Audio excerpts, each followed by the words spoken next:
코가 간질간질, 콧물이 주룩주룩, 꽃가루와 황사가 심해지는 봄철, 알레르기 비염 환자가 급증하고 있습니다. 그런데 비염 증상을 단순한 코감기로 여기는 경우가 많은데요. 재채기나 콧물이 2주 이상 지속된다면 알레르기 비염을 의심해봐야 합니다. 비염 치료를 제때 받지 못하는 경우 축농증으로 악화될 수 있는데요.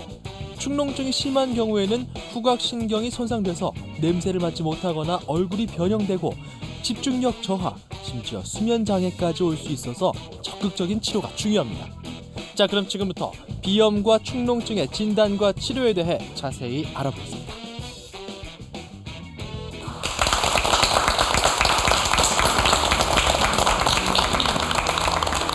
건강을 지키는 약속 TV닥터입니다. 오늘은 기온이 조금 떨어지긴 했습니다만 계절이 한 달 정도 앞서가면서 벚꽃도 일찍 꽃망울을 터뜨렸습니다. 벌써 절정을 이루고 있죠.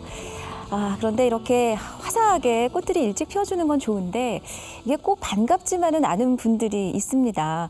여기저기 꽃가루 날아다니니까 코도 간질하고 또 재채기에 콧물에 감기도 아닌 것이, 그래서 이 봄이 괴로운 이유가 있죠. 알레르기 비염 때문인데요. 뿐만 아니라 환절기에 일교차가 크니까 코감기 환자도 늘어나고 이걸 또 그대로 방치했을 경우에는 축농증으로 발전될 수 있는가 하면 이게 또 제대로 치료가 되지 않으면 심각한 합병증을 일으킬 수 있어서 세심한 주의가 필요합니다. 그래서 오늘은 TV닥터에서 비염과 축농증에 대해서 자세히 알아보겠습니다. 부산대학교 병원 이비인후과 조규섭 교수 모셨습니다. 안녕하세요. 거리 곳곳에 정말 일찍 핀 꽃들을 보니까 마음도 설레고요. 여기저기만 사진 찍는 분들도 많이 계시더라고요. 그러나 저 코가 간질간질하거든요. 교수님은 어떠세요? 예, 저도 좀 그런 것 같습니다. 최근에 그 황사와 미세먼지가 증가함으로 인해서 코가 간질간질하고 재채기가 많이 나는 것 같습니다. 교수님도 그러시군요. 근데 저도 이렇게 병원 기록을 보면 오히려 겨울에 감기 때문에 갔던 것보다는 봄철에 이 알레르기 때문에 갔던 기록이 더 많은 것 같아요. 실제로 환자 수가 많이 늘었습니까? 예, 봄철이 되면서 이제 맑은 콧물, 그리고 재채기, 그리고 코막힘, 그리고 코의 가려움증 등을 주소로 이비인후과를 방문하는 환자들이 굉장히 많이 늘었습니다. 사실 이러한 증상들이 알레르기 비염의 주된 증상이라고 말씀을 드릴 수가 있겠습니다. 맑은 콧물이 흐르고 이제 재채기가 나고. 근데 보통 우리가 증상을 보면 코감기와 좀 비슷하잖아요. 겉으로 보기에는. 그래서 너 감기 들었어? 이 봄에? 이런 얘기를 듣지만 실제로는 알레르기 비염과 코감기가 엄연히 구분되는 질환이죠. 예. 코감기를 우리가 흔히 급성 감염성 비염이라고 이야기를 합니다. 그래서 코 안에 점막에 바이러스 감염이 됨으로 인해서 생기는 질환이 되겠습니다. 그러니까 바이러스에 감염되는 것이 코감기다. 예, 코감기입니다. 그래서 보통 이제 우리가 코감기가 걸려 있는 환자의 이제 감염성 분비물, 바이러스 감염성 분비물이 다른 사람의 정상인 사람의 코 안으로 들어가므로 인해서 그쪽에 염증이 생김으로 인해서 코감기가 생기게 되는 그러니까 것입니다. 전염되는 거죠. 예, 전염되는 것입니다. 네. 그래서 일반적으로 이제 제일 처음에는 이제 미열, 오한, 근육통 등의 증상을 동반하게 되고 이제 혈관이 확장되고 코 안에 점막이 부으면서 코가 막히고 분비물이 증가하면서 콧물이 양이 증가하게 되겠습니다. 네. 그래서 알레르기 비염은 이제 원인 자체가 꽃가루나 진먼지, 진드기 등의 알레르기 원인 물질이 명확하게 있는 것이 되겠고 코감기는 원인이 이제 바이러스의 감염이 되겠습니다. 그래서 증상에서도 차이를 보이게 되는데 알레르기 비염은 증상이 맑은 콧물 그리고 재채기, 코막힘 등의 증상이 있지만 이제 코감기는 이러한 그 콧물이나 코막힘 전에 미열 또는 오한 그리고 두통 그리고 근육통 등의 전구 증상을 보인다는 점에서 두 질환은 명백히 다른 질환이라고 말씀을 드릴 수가 있겠습니다. 그러니까 콧물 흐르고 재채기하고 이 증상은 같을 수 있지만 분명히 코감기는 그 전에 우리가 전신 증상이 있다는 것. 그렇잖아요. 머리도 먼저 아프고 근육통도 있는 것 같고. 그래서 코감기와 이제 알레르기 비염은 분명히 구분이 되는데 그러면 그 급성 감염성 비염이요. 코감기는 일단 감기 치료, 항생제 치료를 하면 금세 나을까요? 아닙니다. 그 급성 비염은 원인 자체가 사실은 바이러스 감염입니다. 그래서 어떤 증상에 맞추어서 항생제 치료보다는 증상에 맞추어서 이제 어떤 수분을 충분히 섭취하거나 또는 이제 두통이 있으면 해열제, 진통제를 먹거나 또는 이제 충분한 안정을 취하거나 영양 공급을 충분히 하면 대부분 1, 2주 내에 완치가 될 수가 있겠습니다. 하지만 이제 급성 비염을 제대로 치료를 하지 않고 놔두게 되면 주위에 이제 부비동, 축농증이 생기거나 귀 또는 목에 염증이 생길 수가 있겠습니다. 네, 부비동하니가 조금 어디지 하는 생각도 들지만 어쨌든 이 부위가 좀 넓어지면서 감염 부위가 주위로 염증이 퍼질 수가 있습니다. 그렇죠. 이 바이러스가 아니라 이제 세균 감염으로 발전되면 더 증상이 악화된다는 거네요. 맞습니다. 근데 그게 1, 2주보다 넘어가면 만성이 되는 거예요? 예, 1, 2주가 넘어가면 만성 또는 주위에 따른 합병증의 가능성을 한 번씩 생각해 보아야 하겠습니다. 네. 그러면 어떻게 다른가요? 급성과 만성이? 예, 만성 비염은 크게 원인에 따라서 감염성이냐에 따라서 감염성과 감염성의 원인을 찾지 못하는 비감염성 이렇게 나누어 볼 수가 있겠습니다. 예. 그래서 우선 급성 감염성 비염이 제대로 이제 완전히 치유가 되지 않거나 면역력이 억제되어 있는 환자에서 치유가 잘 되지 않을 때 이러한 만성 비염으로 발전을 하게 됩니다. 네. 대부분 성인보다는 소아에서 일어나는 증상들이 많고요. 이제 비염이 제대로 치료가 되지 않으면 주위에 인접해 있는 아까 말씀드렸던 부비동이나 또는 주위에 염증을 초래하게 되겠습니다. 그럼 뭐 축농증으로도 발전이 되고 예, 축농증으로 발전. 콧물 색깔도 막 더 찐득해지고 막 예, 맑은 콧물에서 대부분 누런 콧물로 좀 색깔도 변하게 되겠습니다. 아, 그렇군요. 자, 그러면 급성 비염이 만성 비염으로 이제 발전되는 것도 말씀을 해주셨는데 그 중에 하나가 봄에 이제 제가 아까 말씀드린 알레르기 비염을 빼놓을 수가 없지 않습니까? 우리가 원인 물질이 분명히 있다고 하셨어요. 어떤 것들이 있죠? 예, 알레르기 비염의 원인 물질에 대해서 말씀을 드리겠습니다. 네. 그래서 우리나라에서 가장 흔한 알레르기의 원인 물질은 진먼지 진드기가 되겠습니다. 이렇게 생겼어요. 예. 진먼지 진드기는 거미강에 속하는 절지동물입니다. 그래서 거미과예요? 예, 거미과입니다. 그래서 이러한 그 진먼지 진드기는 우리가 먼지가 있는 곳에서 언제든지 발견이 될 수 있지만 그 크기가 0.4mm 정도밖에 되지 않기 때문에 육안으로는 식별이 불가능합니다. 차라리 대부분. 안 보였으면 좋겠네요. 예, 현미경으로 관찰을 해야만 보이는 구조가 되어 있고 보통 침대 매트리스 그리고 천소파 그리고 옷 그리고 여기에 떠다니는 많은 먼지에도 이러한 그 진먼지 진드기가 있다고 보시면 되겠습니다. 네. 일반적으로 먼지 1g에 수백 마리에서 수만 마리가 있다고 보시면 될 것 같습니다. 그러니까 저는 진먼지 진드기가 천에만 이렇게 붙어 있는 줄 알았는데 공기 중에도 날아다니는. 예, 여기도 어차피 먼지가 있기 때문에. 지금 이 스튜디오에도 진먼지 진드기가 지금 콧물이 나오는데 아마 그럴 수도 있겠어요. 그런데 알레르기 물질이 사실 이것뿐만 아니라 상당히 종류가 많잖아요. 또 우리가 이 계절적으로 접할 수 있는 게 어떤 물질이 있죠? 그 다음에 중요한 이제 알레르기 원인 물질로는 꽃가루를 들 수가 있습니다. 네, 꽃가루. 꽃가루는 이제 계절과 지역에 따라 조금 차이는 있지만 여기 보시다시피 오리나무와 자작나무와 같은 수목꽃가루는 주로 봄철에 그리고 우산잔디 또는 호밀풀 같은 목초꽃가루는 초여름에서 초가을 사이 그리고 쑥이나 돼지풀 같은 잡초꽃가루는 이제 늦여름부터 가을까지 주된 이제 알레르기 원인 물질이 될 수가 있겠습니다. 그 외에 이제 바퀴벌레나 곰팡이 그리고 개나 고양이 등의 동물의 털도 중요한 알레르기의 원인 물질이라고 말씀을 드릴 수가 있겠습니다. 그러니까 계절별로 날리는 꽃가루 종류는 좀 다른데 지금 이 봄철에는 오리나무와 자작나무 꽃가루가 많이 날아다니네요. 예, 봄철에는 이게 주된 꽃가루가 되겠습니다. 네, 근데 증상은 뭐 다 비슷하죠. 예, 일단 뭐 비슷합니다. 콧물이 정말 줄줄 나오는 거, 줄. 예, 맑은 콧물이 줄줄 네, 나옵니다. 맞아요. 저도 주체해서 줄줄 나오고 재채기 나오고. 예. 어떤 구체적인 증상이죠? 이제 대부분 환자들이 이제 맑은 콧물 그리고 재채기 그리고 코막힘 그리고 코에 가려움증 그런 증상들이 사실은 주된 증상이에요. 간질간질하다 이런 거죠?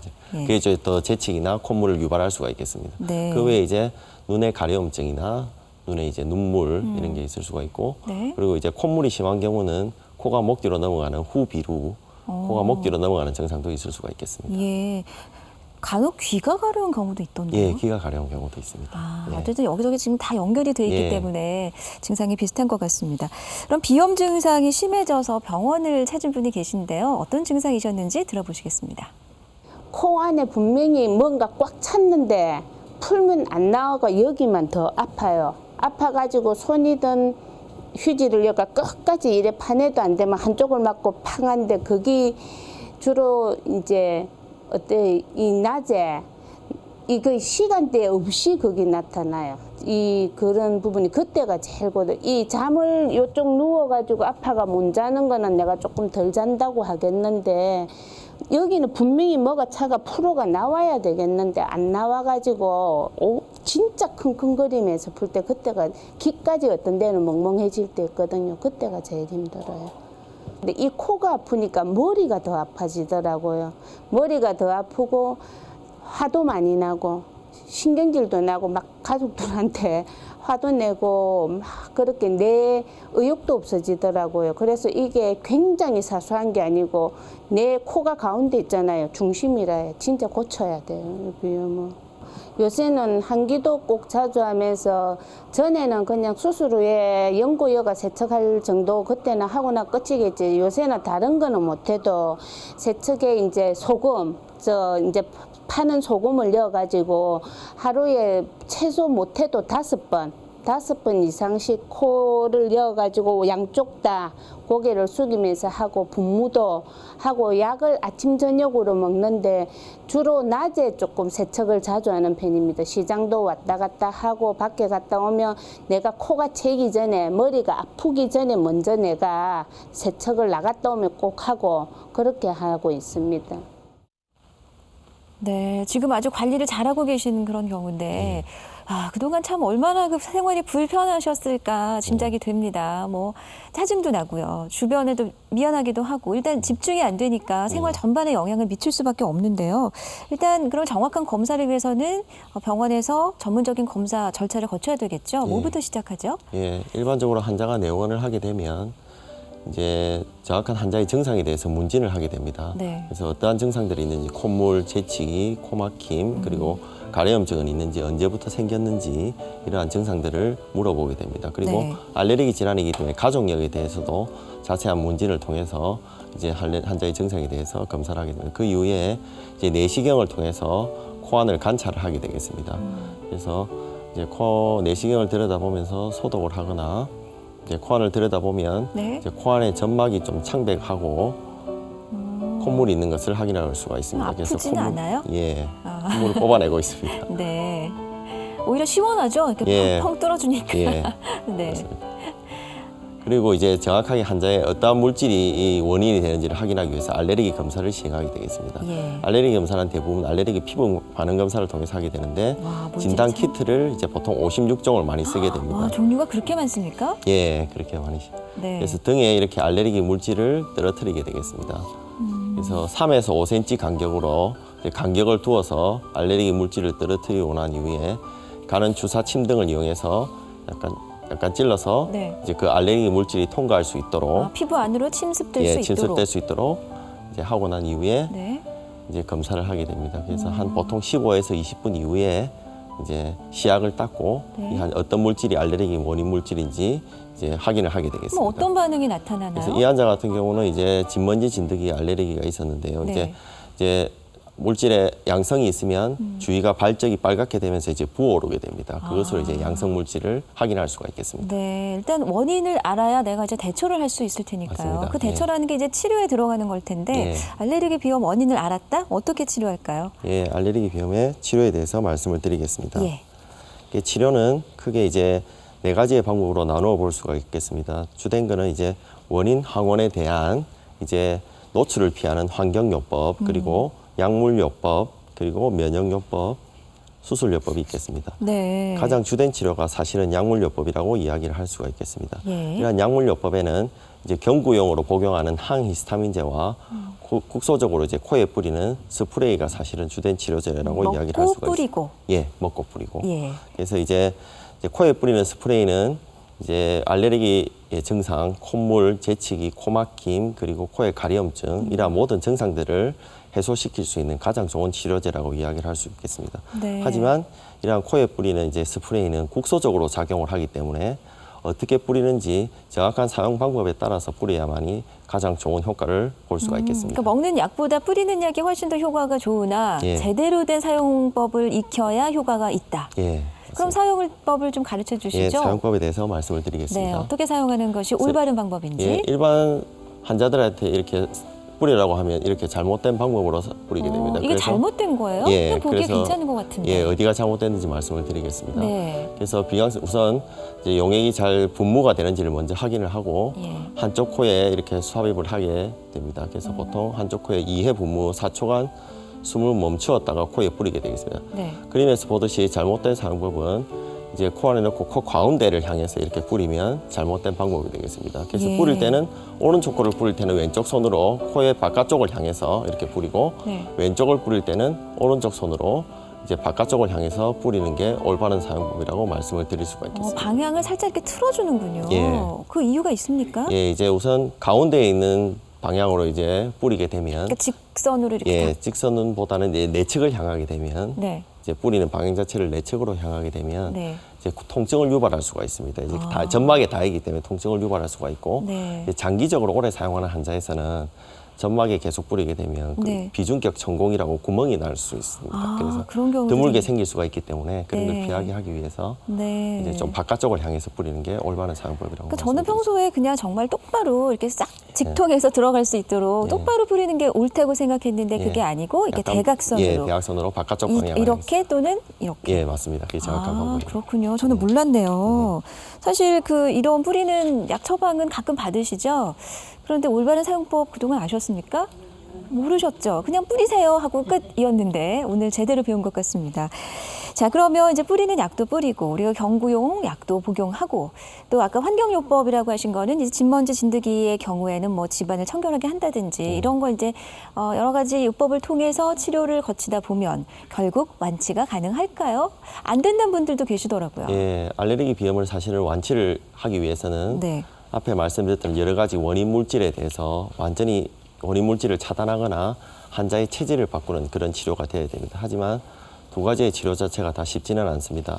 하지만 최근에는 이러한 환자의 체질을 바꿀 수 있는 면역요법이 또 개발이 되어 있습니다. 그래서 이 면역요법은 쉽게 이야기해서 독감 예방 접종과 비슷한 원리라고 생각을 하시면 되겠습니다. 백신 넣어주는 것 같은. 예. 어. 그래서 알레르기 물질을 낮은 농도에서부터 서서히 증량을 시켜서 네. 환자에게 이제 알레르기에 대한 면역력을 증가시키는 요법이 되겠습니다. 네. 최근에는 먹는 약으로도 많이 개발이 되어 있습니다. 역치를 조금씩 높여주네요. 예, 역치를 좀 높여서 면역력을 증가시키는 요법이 되겠습니다. 오. 하지만 이 면역요법은 최소한 3년 이상의 좀 장기간의 치료를 해야만 효과가 있는 것으로 그렇게 되어 있습니다. 네. 그 말하자면 3년 정도는 내가 그 원인 물질에 계속 노출이 돼야 되니까 예.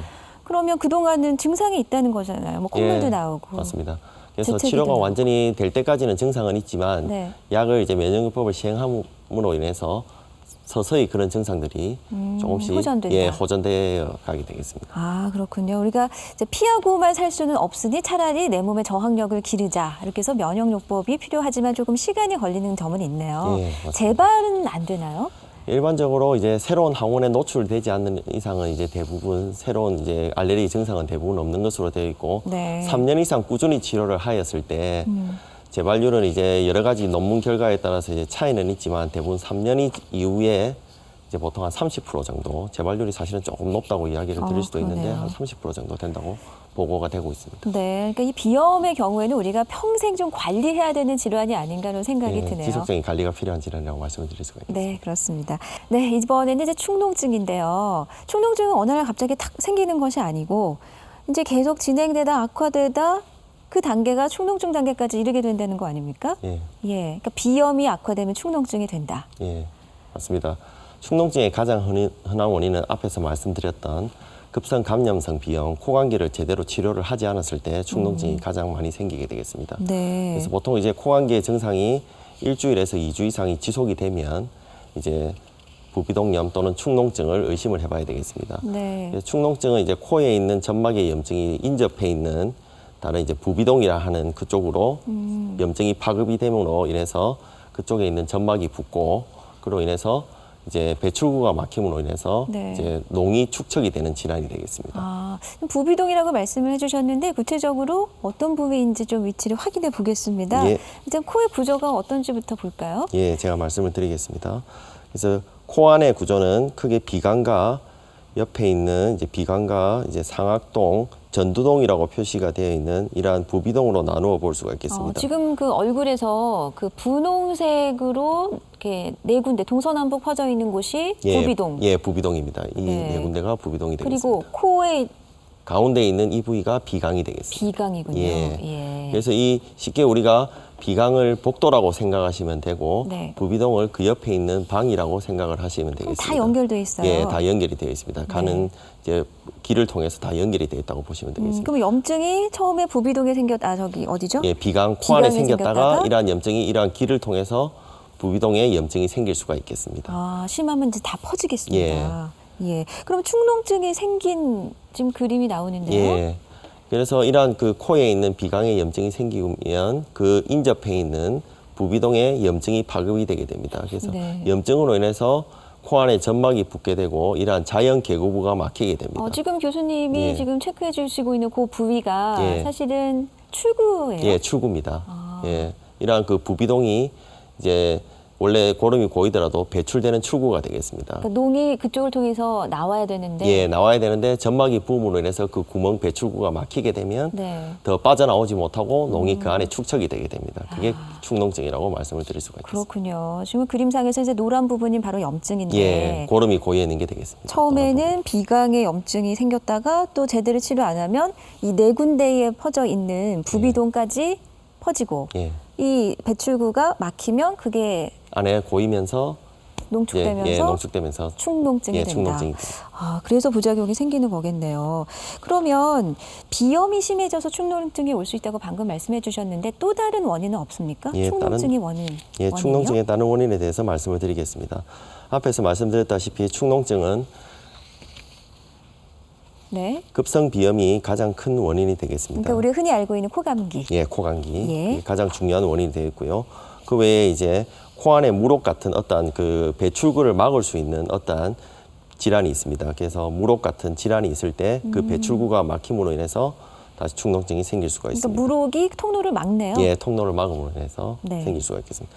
그 외에 이제 곰팡이 감염으로 인해서 생길 수가 있고, 그리고 이런 축농증이 아까 전에 말씀드렸던 생기는 이제 부비동과 인접해 있는 치아, 네. 치아의 감염이 이제 부비동까지 전파가 되는 경우가 있습니다. 아, 치아에서 코, 부비동까지도 세균이 옮겨갈 수가 예, 있는군요. 옮겨갈 수가 있습니다. 예. 예. 그리고 그 외에 외상? 예, 외상, 그리고 이제 외상이나 비중격의 망곡과 같은 해부학적인 이상 이런 부분들이 네. 이제 정상적인 우리가 공기의 흐름을 방해할 수 있기 때문에 이러한 질환으로 인해서 축농증이 생길 수가 있겠습니다. 비중격의 만공이라는 건 뭐죠? 교수님? 비중격의 망곡이라는 것은 이제 코 안에 있는 오른쪽과 왼쪽을 나누는 칸막이 뼈가 있습니다. 그게 비중격이에요? 예, 그게 이제 좀 휘어져 있으면 한쪽에 이제 네. 공기의 흐름이 사실은 원활하지 않게 됩니다. 그러니까 딱 요 콧대, 예, 요게 콧대. 비중격인데 콧대 이게 안쪽에 있습니다. 안쪽에 예. 있는데 이게 만곡이라는 건 좀 휘어 있다거나 휘어 있다.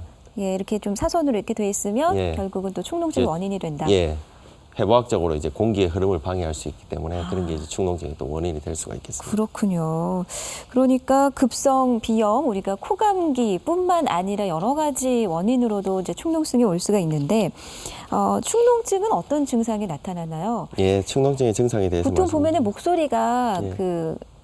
좀 막혀 있는 목소리, 예. 좀 코 비염이 많이 섞인 목소리 예. 이게 대체적으로 떠오르거든요. 예, 그런 증상도 물론 있는데 이제 이제 보통 비염은 맑은 콧물을 주소로 내원을 합니다. 주된 증상인데 네. 축농증은 대부분 누런 콧물을 동반을 하게 됩니다. 네. 그래서 그림에서 보시다시피 이제 축농증은 대부분 누런 콧물을 동반하게 되는데 콧물의 양이나 이제 콧물이 더 양이 끈적끈적해지고 네. 이제 많아짐으로 인해서 이제 원래 녹색이던 이제 누런색의 콧물이 초록색으로 변할 수가 있게 되겠습니다. 더 심해지면 녹색이 되네요. 예, 네. 될 수가 있습니다. 그리고 심한 경우에는 이제 코에서 이제 악취가 나는 경우도 있을 수가 있겠습니다. 네. 그리고 이러한 그 콧물이 이제 목 뒤로 넘어가서 이제 가래가 되는 경우도 있고, 네.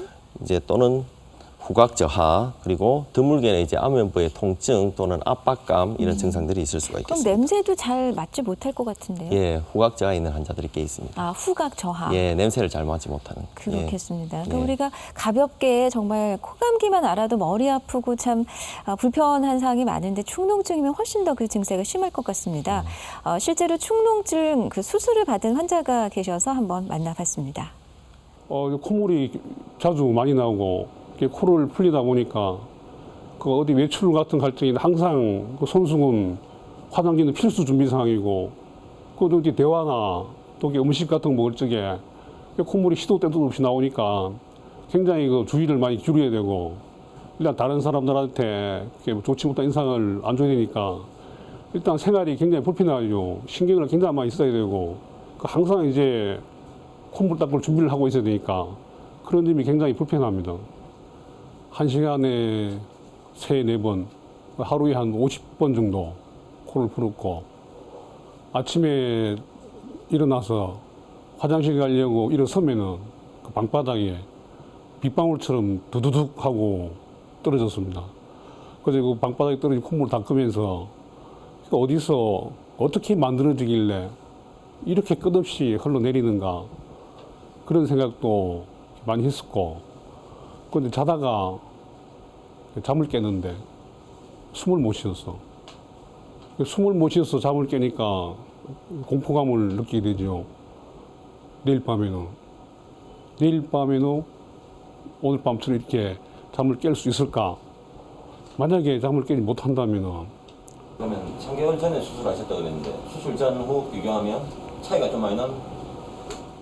굉장한 차이죠. 그 벌써 코 푸는 횟수부터 지금 3개월 17일 동안에 한 10번 정도면은 그 막 열흘에 한 번씩 이렇게 풀었다고 봐야 되는데 그 수술하기 전에는 하루에 50번씩 이렇게 코를 풀었고 근데 지금은 이제 그 밤에 잠 깨면은 아내도 옆에 누워 있고 코를 안 곤다 이죠. 코 안 고니까 옆에 누워 있고 또 내 스스로가 자다가 숨을 못 쉬어가지고 잠을 깬 적이 한 번도 없죠 지금까지. 수술 전과 수술 후가 엄청나게 큰 변화가 왔습니다. 와, 그동안 정말 고생 많이 하셨네요. 정말 정상적인 일상생활이 되셨을까 할 정도로 정말 불편을 많이 겪으셨는데 근데 말씀 들어보니까 수면 무호흡증 증상도 있으셨네요? 예. 그래서 코가 이제 축농증이 있는 환자들은 이제 코막힘이 같이 동반되는 환자들이 있습니다. 네. 그래서 코막힘이 있으신 분들은 이제 수면을 방해하게 됩니다. 코로 숨을 못 쉬기 때문에 입으로 숨을 쉬게 되고 그러한 증상들이 이제 수면 무호흡하고 연결되는 환자들도 많습니다. 네. 근데 이렇게까지 고생하시지 말고 좀 더 빨리 받으시지 하는 마음도 사실은 들긴 했네요. 근데 축농증을 빨리 이렇게 좀 제대로 바로잡지 못하고 계속 방치를 하면 아까 그 심각한 합병증이 올 수 있다라는 얘기를 들었는데 얼마나 심각한 건가요? 그래서 이제 축농증을 제대로 치료를 하지 않게 되면 네. 코하고 인접한 장기에 영향을 미치게 되고 그러니까 어떤 장기죠? 또 심하게 되면 합병증을 유발할 수가 있습니다. 제일 가까운 게 이제 귀 쪽의 염증을 일으킬 수가 있습니다. 그래서 중이염. 예. 코는 이제 이간이라는 구조물을 통해서 코하고 귀를 연결시켜주는 간을 통해서 귀하고 연결이 되어 있습니다. 그래서 그런 누런색의 고름 이런 게 이제 귀로 가서 삼출성 중이염이나 만성 중이염으로 발전을 할 수가 있습니다. 네. 근데 그 길이 어린아이들은 짧다면서요? 예, 짧아서 소아에서는 더 합병증이 더 흔하게 되겠습니다. 네, 성인보다는. 중이염이 더 많이 예. 발생한다. 예. 예. 그리고 이제 코는 이제 인접한 구조물이 또 눈이 있습니다. 눈. 그래서 염증이 제대로 치료하지 않고 이렇게 되면 이제 눈 주위에 염증이 생기게 되겠습니다. 그래서 눈이 붓거나 이제 드문 경우에는 시력저하도 일으킬 수가 있겠습니다. 네. 그래서 이러한 모든 합병증들은 성인보다는 아무래도 면역력이 좀 약한 소아에서 더 흔하게 되겠습니다. 네. 그리고 드물게는 이제 면역력이 굉장히 저하가 많이 되어 있는 환자에서는 뇌망염이나 뇌농양과 같은 두개의 합병증도 일어나는 환자들도 드물게는 있습니다. 실제로 보셨습니까? 예, 가끔씩 이제 있습니다. 예, 축농증은 절대 방치해야 될 질환이 아니네요. 예. 자, 50번 정도 이제 콧물을 닦으셨고 정말 이렇게 생활이 불편하셔서 수술을 받아 다행인데요. 어떤 검사를 통해서 우리가 이제 축농증인지 아닌지를 알 수가 있을까요? 비염 검사는 좀 비슷합니까? 예. 그래서 자세한 문지를 하고 난 이후에 축농증 환자들도 이러한 그 내시경을 통해서 코안을 관찰을 하게 되겠습니다. 예. 그래서 코안을 좀 더 자세히 관찰하기 위해서 이렇게 혈관 수축제가 적셔진 네. 거즈를 삽입을 한 이후에 그러면 수술 후에 지금 들여다보시는 예, 거죠? 이 환자는 수술을 한 환자가 되겠습니다. 예. 그래서 코안이 이 환자는 이제 거즈를 빼고 이제 코안을 관찰을 하게 되겠습니다. 어떤 그래서 건가요? 코안은 지금 이 환자 같은 경우 수술을 하고 나서 깨끗한 소견을 관찰할 수 있지만 네. 대부분은 물혹이나 누런 고름을 관찰할 수가 있습니다. 네. 그래서 이러한 축농증의 범위를 정확하게 알기 위해서 대부분 사진을 찍게 됩니다. 일반적으로 이제 처음에는 단순 방사선 검사 엑스레이를 그냥 찍게 되겠습니다. 그럼 엑스레이 상으로 염증이 그럼 하얗게 나옵니까? 예, 하얗게 나옵니다. 공기의 음영이 관찰되지 않게 되겠습니다. 네, 깨끗하면 까맣게 나옵니다. 예, 까맣게 나옵니다. 그래서 이제 단순 방사선 검사에 이상을 보이는 환자들은 조금 더 정확하게 관찰하기 위해서 전사나 단층 촬영이라고 하는 CT를 찍게 됩니다. 네. CT를 찍으면 이제 전 부비동에 대해서 이제 자세하게 병이 어디에 있는지를 확인할 수가 있겠습니다. 아, 그럼 실제 환자의 방사선 소견은 어떻습니까? 예, 실제 환자의 방사선 소견에 대해서 말씀을 드리겠습니다. 그래서 단순 방사선 촬영 검사를 했을 때 오른쪽처럼 이렇게 공기의 음영이 다 보여야지 정상이 되겠습니다. 네, 하지만 좀 검은 부분이 있어야 되는데. 예, 근데 왼쪽을 보시면 위에는 이렇게 공기의 음영이 관찰이 되지만 네. 아래쪽에는 관찰이 되지 않는 것을 확인할 수가 있습니다. 그 부분이 막혔다. 예, 예. 그래서 이 농이 축적이 된 게 되겠습니다. 네. 그래서 이 좀 더 정확하게 확인하기 위해서는 이 CT를 보시면 마찬가지로 이렇게 이제 축농증이 있는 것을 확인할 수가 있겠습니다. 축농증이 있는 부분은 그러면은 CT는 어떻게 나오는 건가요? CT는 여기처럼 이제 여기 전체가 다 시커매야 되는데 네. 여기처럼 이렇게 코 안에 점막이 부어 있고 고름이 축적된 것을 확인할 수가 있으시겠습니다. 예. 그럼 일단 코 안에 이렇게 농이 가득 차 있으니까 이 농을 빼는 치료가 적극적으로 이루어져야 될 텐데 예. 어떤 치료부터 시작하면 되나요? 예, 축농증의 치료에 대해서 말씀을 드리겠습니다. 예. 축농증의 치료는 그게 약물 치료와 이제 코를 세척을 해주는 식염수를 이용한 비강 세척을 들 수가 있겠습니다. 그래서 약물 치료는 주로 주된 치료가 사실은 항생제라고 말씀을 드릴 수가 있겠습니다. 네. 항생제는 보통 2주 내지 3주 정도를 복용하게 되겠습니다. 그래서 환자의 증상에 따라서 이러한 그 비점막 수축제 또는 점액용해제 그리고 환자가 통증이 있을 때는 진통제를 같이 복용을 할 수가 있겠습니다. 예. 그리고 부어 있는 코 안의 점막을 이제 좀 붓기를 가라앉히고 그리고 코 안에 고여 있는 여러 가지 분비물들을 깨끗이 씻어주는 의미로 식염수를 이용한 비강 세척을 하면 훨씬 도움을 받으실 수가 있겠습니다. 네. 식염수로 비강 세척하는 모습을 저도 본 적이 있는데 그게 그 요령이 이렇게 쉽지만은 않더군요. 그러니까 아까 그 뿌리는 약도 올바른 사용 방법이 있듯이 예. 비강 세척도 좀 요령이 필요하겠죠? 예. 네. 미지근한 생리 식염수를 사용하는 게 가장 좋은 것으로 되어 있고요.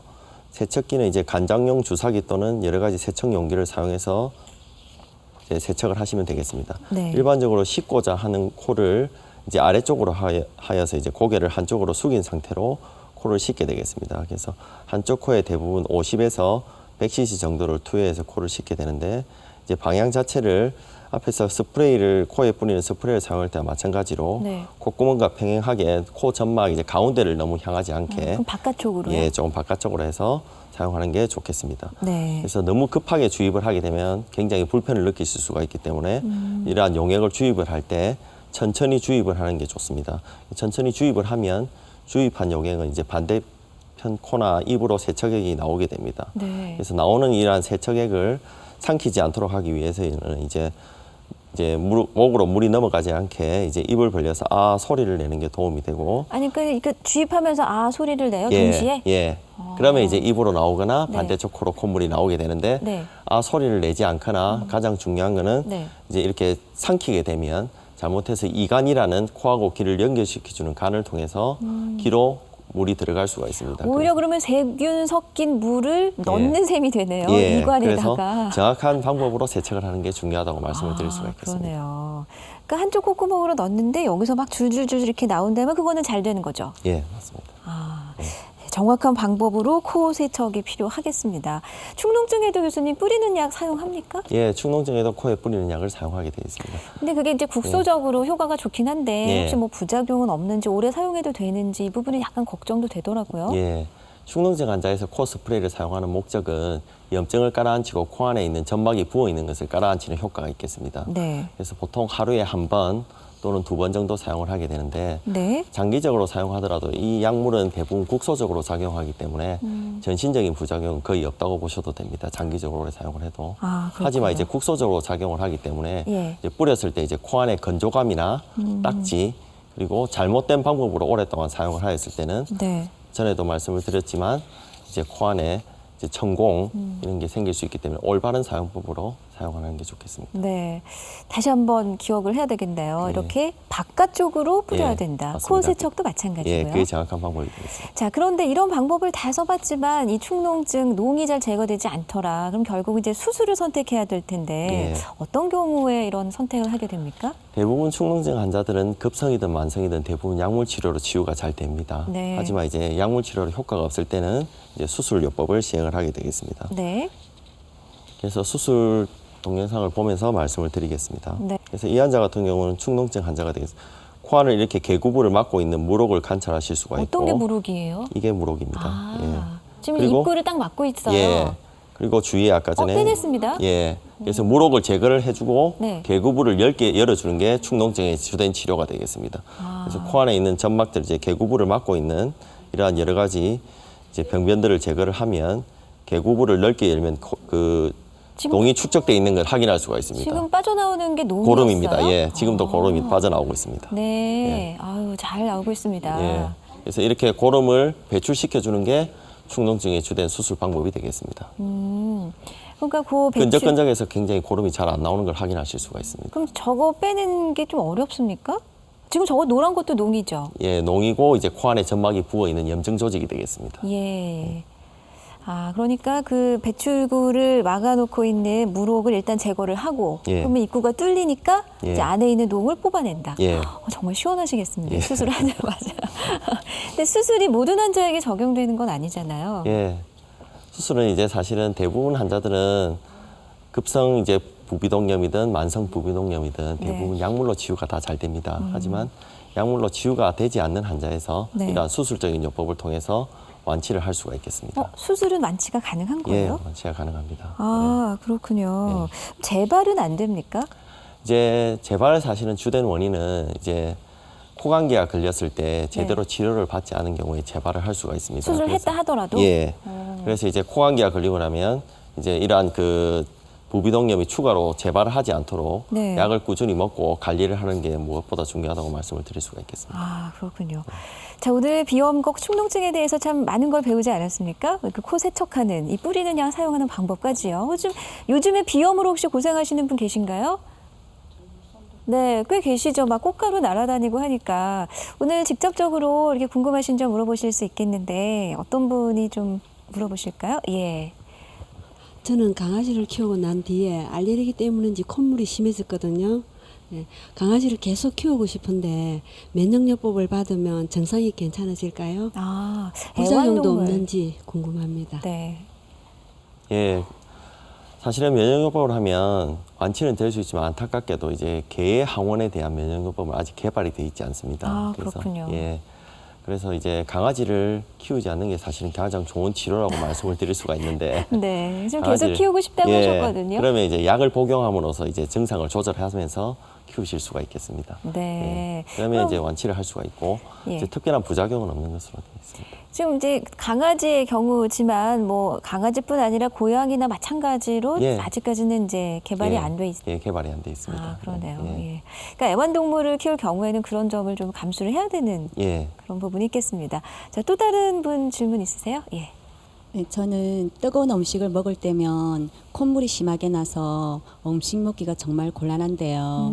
코에 이상이 있는 건지 네. 치료를 필요로 하는 건지 궁금합니다. 그 음식 드실 때는 불편하시겠어요. 네. 예, 어떤가요? 예, 특별한 그 알레르기 물질이 없더라도 이렇게 뜨거운 음식을 먹거나 차가운 공기에 노출이 될 때 이렇게 콧물이 심하게 되는 환자들이 있습니다.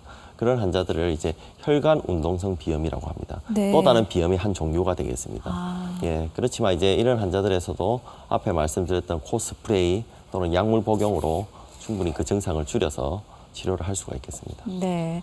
참 우리 신체 부위 어느 것 하나 중요하지 않은 것이 없지만 정말 코는 우리가 평생 호흡을 해야 하니까 주변 환경도 상당히 중요할 것 같습니다. 우리가 좀 코 질환을 예방하기 위해서 실내 환경을 어떻게 해주는 것이 좋을까요? 예. 첫째 이제 카펫이나 천 소파 또는 천 커튼 등을 사용을 피하는 것이 좋고 그리고 진드기가 통과할 수 없는 특수천으로 진구류를 덮는 게 도움이 되겠습니다. 그러니까 그만큼 더 촘촘한 예, 천인가요? 통과를 하지 못하도록 하는 게 좋고요. 예. 그다음에 진먼지 진드기 자체가 고온 다습한 지역에서 많이 번식을 하게 됩니다. 그래서 네. 실내 온도를 이제 20도 정도의 저온 또는 습도를 좀 줄여주는 게 훨씬 도움이 됩니다. 네. 그리고 침구류를 자주 햇볕에 말려서 소독을 해주는 게 중요하다고 말씀드릴 수 있고, 그리고 60도 이상의 뜨거운 물로 침구류를 세탁하는 게 도움이 됩니다. 그리고 이제 특수 필터가 장착된 진공 청소기로 이제 실내를 자주 청소하는 게 가장 이제 중요한 실내 환경요법이라고 말씀을 드릴 수가 있겠습니다. 이렇게 말씀을 들어보니까 실내 환경요법이야말로 우리 여자들이 그죠? 주부들의 역할이 얼마나 중요한가 하는 생각도 듭니다.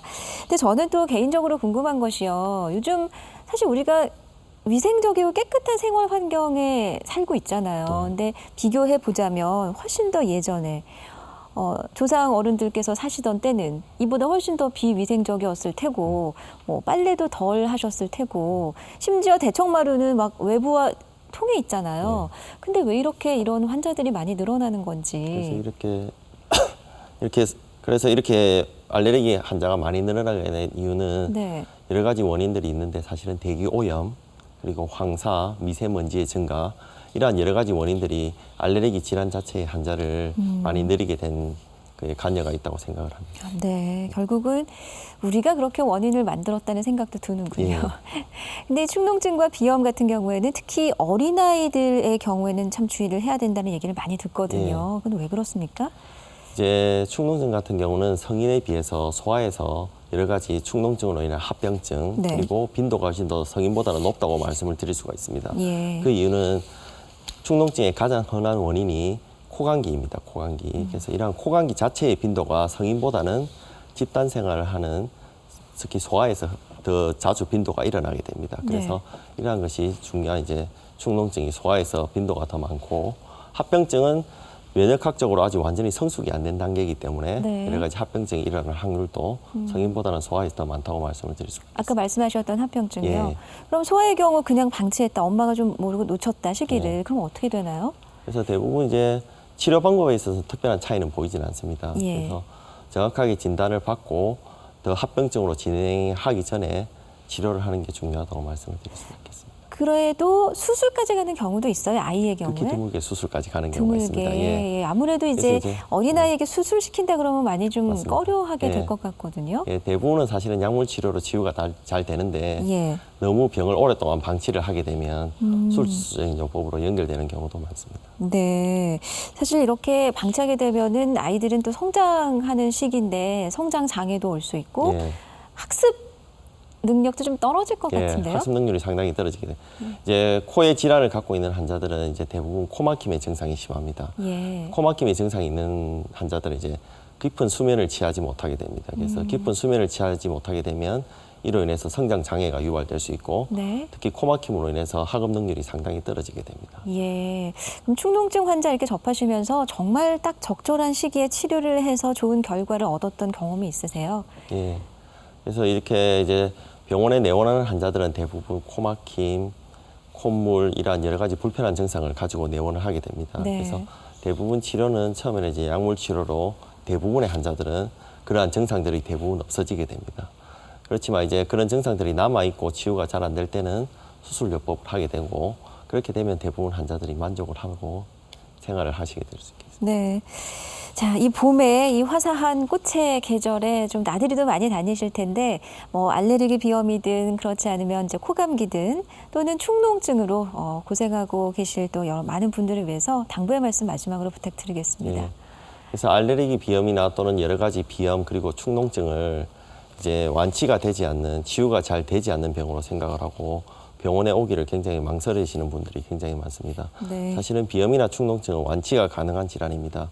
그래서 정확하게 진단을 받고 치료를 하면 생활하는데 전혀 불편함이 느낌이 없이 생활을 하실 수가 있습니다. 그래서 가까운 이비인후과를 방문하셔서 그러한 증상이 있으신 분들은 정확하게 진단을 받고 치료를 하시는 것을 권고해드리고 싶습니다. 네, 특히나 또 아이들의 경우에는 중이염이나 합병증의 위험이 더 높은 만큼 뭐 코막힘이나 뭐 콧물이나 이런 증세를 더 세심하게 관찰하셔서 적극적인 치료를 빨리 받게 하는 것이 좋겠습니다.